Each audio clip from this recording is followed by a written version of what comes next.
Ya, bismillahirrahmanirrahim. Assalamualaikum warahmatullahi wabarakatuh. Pada video kali ini saya akan menjelaskan tentang analisis vegetasi gulma. Nah, ini ilmu penting dari pengendalian gulma. Nah, jangan sampai kelewat ya guys. Dan jangan lupa di like dan subscribe YouTube saya. Oke. Nah, di analisis vegetasi gulma dia mempunyai tujuan.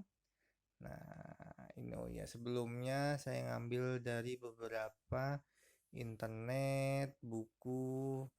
Nah, maka jadilah satu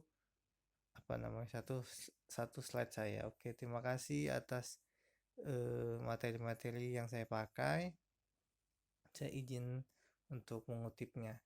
Nah, tujuan dari analisis vegetasi itu yang pasti kan dia mempelajari tingkat suksesi. Nah, tingkat suksesi itu apa sih? Tingkatan yang ada di alam, ya kan? Dimulai dari populasi, komunitas. Nah, itu diinget-inget lagi, populasi itu apa sih, komunitas itu apa sih, nah atasnya lagi apa sih, nah itu diinget-inget lagi tuh. Jadi tingkat sukses itu yang ada beberapa dari komunitas. Nah, terus kemudian yang kedua adalah mengetahui dari dominasi dari gulma. Nah, pada suatu lahan nih misalkan ya kan, satu lahan yang luas, misalkan 10 kali 10. Nah, gulma apa aja sih yang ada di lahan 10 kali 10 itu nih guys. Nah, terus kita mengetahui gambaran persaingan antar gulma. Nah, jadi setelah kita mengetahui jadi persaingannya antar gulma di mana? Gulma A dengan gulma B. Nah, kuat-kuat mana nih ya kan? Nah, kemudian mengamati perubahan flora akibat pengendaliannya. Ada flora sama fauna. Diingat tuh flora itu tumbuhan-tumbuhan, ya kan? Fauna itu hewan-hewannya. Nah, kemudian menentukan tindakan pengendalian apa, ya kan? Jadi kan ada pengendalian secara fisik, mekanik, hayati, kultur teknis dan lain-lain. Nah, kita pengen tahu nih setelah jumlahnya seberapa banyak. Nah, pengendalian apa sih yang cocok? Ya kan, yang cocok buat kita coba. Nah, di sini ada analisis vegetasi, itu ada data kualitatif sama data kuantitatif. Nah, yang pertama, ya kan, apa sih data kualitatif itu? Nah, data kualitatif adalah pengamatan di lapangan berdasarkan autekologi. Nah, ini kualitatif nih. Jadi kita ngamatin nih di lapangan, misalkan kita punya lahan 10 kali 10. Nah, kita plotkan nanti saya ajarkan ada videonya tersendiri ya guys, sabar. Nah, kemudian kita plotkan. Nah, kita tentukan oh ini gulma di plot 1 gulma apa, gulma apa, gulma apa. Nah, jadi kita berisi tentang bagaimana gulma itu tersebar, ya kan berkelompok, ya kan penggolongan, ya kan kemiripan dengan gulma yang lain. Nah, kalau kuantitatif adalah hasil penjabaran dari petak yang jadi jumlahnya, ukurannya, berat basahnya, berat keringnya, ya kan luas yang ditumbuhin. Nah, oke. Kemudian petak, pengamatan petak contoh. Nah, di sini tuh sebenarnya pengamatan gulma ini ada banyak guys. Ada yang estimasi, ada yang metode kuadrat permanen, tidak permanen, metode garis, metode titik, ya kan? Nah, kemudian ada yang metode sampling beraturan, sampling tidak beraturan. Nah, ini kita bahas nih satu-satu. Oke, yang pertama adalah distribusi petak contoh dengan cara yang subjektif ya. Oke. Subjektif itu apa sih definisi subjektif? Nah, jadi keadaan hampir cuma tidak ada. Terus memiliki jumlah petak contoh yang mewakili populasi dan dengan melempar alat petak yang misalkan alat petaknya tadi itu. Nah, terus distribusi petak contoh yang sampling acak. Nah, nanti akan saya ajarkan gimana sampling acak sama sampling beraturan. Jadi kalau misalkan kita sampling acak, jadi yang sering dipakai di metode Gulma itu adalah sampling yang acak atau sampling yang beraturan. Nah, dengan metode kuadrat, ya kan ada metode titik garis. Nah, jadi kita misalkan seluruh area dibagi dengan 10 jaraknya. Pilih 10 petak contoh dengan diacak buat sumbu X dan Y, ya kan. Nah, Kemudian nih sampling yang beraturan. Nah, ini kelemahan dari sampling tidak acak adalah kalau misalkan sampling aturan, nah kita jadi jarak satu dengan salah satu yang lainnya itu dia beraturan. Nanti kita akan contohnya sendiri.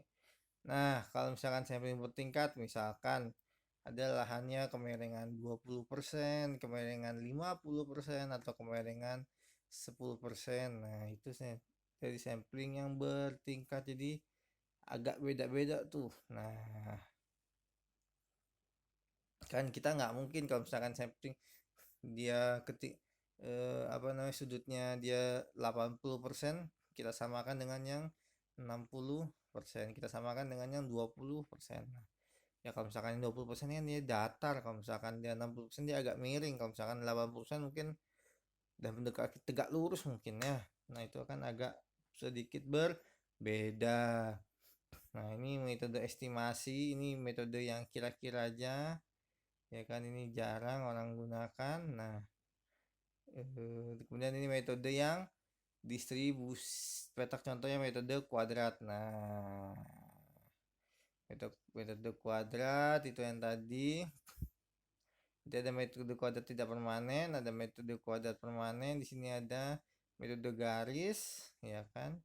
Di sini ada metode titik. Nanti diajarin semua. Nah, di sini adalah distribusi petak contoh. Ya kan, distribusi petak contoh. Ini kita punya alat. Nah, kita titik-titikin lah itu alatnya. Kemudian ini yang paling penting nih. Ini rumusnya, guys. Rumusnya itu cuma ada kerapatan mutlak, dominasi mutlak, frekuensi mutlak, nilai penting sama SDR. Ya kan, ini kalau misalkan koefisien komunitas ini, kalau misalkan kita membandingkan dua vegetasi nih guys, ya satu di Juwata misalkan, ya satu di Kampung 4. Nah, itu misalkan kita pengen vegetasinya apa, nah, rumusnya adalah C sama dengan WA ditambah BX dikali 100%.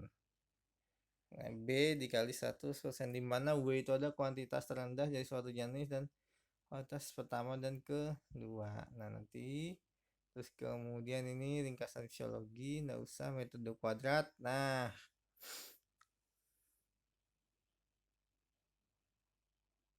oke, metode kuadrat sebenarnya itu, ya kan, rumusnya itu dominansi adalah jumlah bidang dasar dikali luas petak contoh.